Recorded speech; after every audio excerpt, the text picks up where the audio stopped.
After 9 days கழிச்சு நம்ம சேனலில் வீடியோ போடுறோம். அதாவது நீங்கள் ஓப்பனிங்கில் பார்த்த இந்த சாங்குக்கும் நம்ம கண்டென்ட்டுக்கும் ஒரு ரிலேட்டிவ் இருக்குது. இந்த ரிலேட்டிவை பற்றி நம்ம இந்த வீடியோவில் பார்க்கலாம். வாங்க வீடியோக்குள்ளே போகலாம்.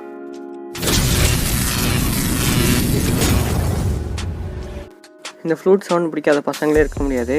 இந்த ஃப்ளூட்டை வச்சு பைக் சைலன்சர் பின்னாடி இருக்க சயின்ஸை பற்றி தான் அந்த வீடியோ பார்க்க போகிறோம். அதாவது ஒவ்வொரு பைக்கு பார்த்தீங்கன்னா டிஃப்ரெண்டான சைலன்சர்லேருந்து சவுண்டு வர மாதிரி செட் பண்ணியிருப்பாங்க.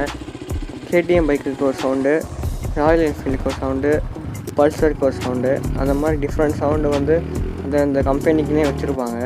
இப்போ இந்த சைலன்சருக்குள்ளே பார்த்தீங்கன்னா ஃப்ளூட் மாதிரியான நிறையா ஹேலோ சிலிண்டர் இருக்கும். இந்த ஹேலோ சிலிண்டரில் அங்கங்கே ஹோல் போட்டிருப்பாங்க.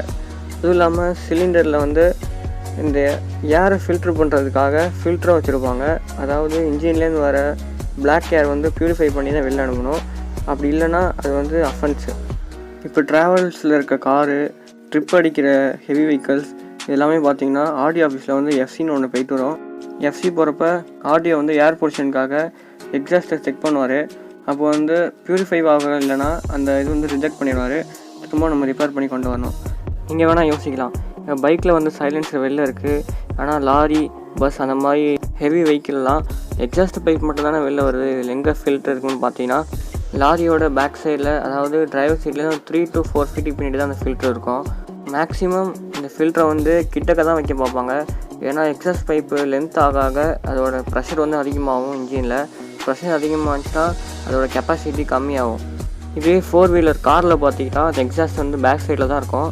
ஏன்னா காரில் வந்து அவ்வளோ நம்ம லோடு எடுக்க மாட்டோம்.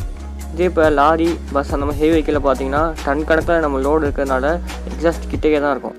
ஏற்கனவே நம்ம சேனலில் பைக் இன்ஜின் எப்படி ஒர்க் பண்ணுறதுன்னு ஒரு வீடியோ போட்டிருந்தேன். நீங்கள் யாரும் அந்த வீடியோ பார்க்கணும், மேலே ஐகார்ட்லேயும் தரேன், கீழே டிஸ்கிரிப்ஷன் தரேன். மறக்காமல் அந்த வீடியோவும் போய் பாருங்கள். அந்த வீடியோ பார்க்குறப்போ உங்களுக்கு புரியும், அதாவது பெட்ரோல் எப்படி பேர்ன் ஆகி இன்ஜின் ஒர்க் ஆகுது, அப்படி அந்த பேர்ன் ஆகிற ஃபியூல் வந்து எப்படி எக்ஸாஸ்ட் ஆகுதுன்னு புரியும். அந்த வீடியோ வந்து மேலே தரேன் பாருங்கள். இப்போ ராயல் என்ஃபீல்டுன்னு பார்த்தீங்கன்னா அது வந்து டிஃப்ரெண்ட் சவுண்டு வரதுக்காக அந்த சைலன்ஸ்லாம் டிஃப்ரெண்ட் டைப்ஸ் ஆஃப் ஆல்ட்ரேட் பண்ணியிருப்பாங்க. இப்படி ஆல்ட்ரு பண்ணுறப்ப பார்த்தீங்கன்னா அதில் இருக்கிற ஏரும் கரெக்டாக அவங்க ப்யூரிஃபை பண்ணுற மாதிரி தான் ஆல்ட்ரு பண்ணுவாங்க. அது இல்லாமல் நம்ம நார்மலாக லோக்கல்லே அதை பில்ட் பண்ணுறப்ப வந்து அவ்வளோ ஃபிட்டாக ஏர் ப்யூரிஃபையர் வந்து அவ்வளோ ஃபிட் பண்ண மாட்டோம். அதுவும் இல்லாமல் இன்ஜினும் அவ்வளோ சீக்கிரம் வீணாக போயிடும், லைஃப் டைம் வந்து கொடுக்காது.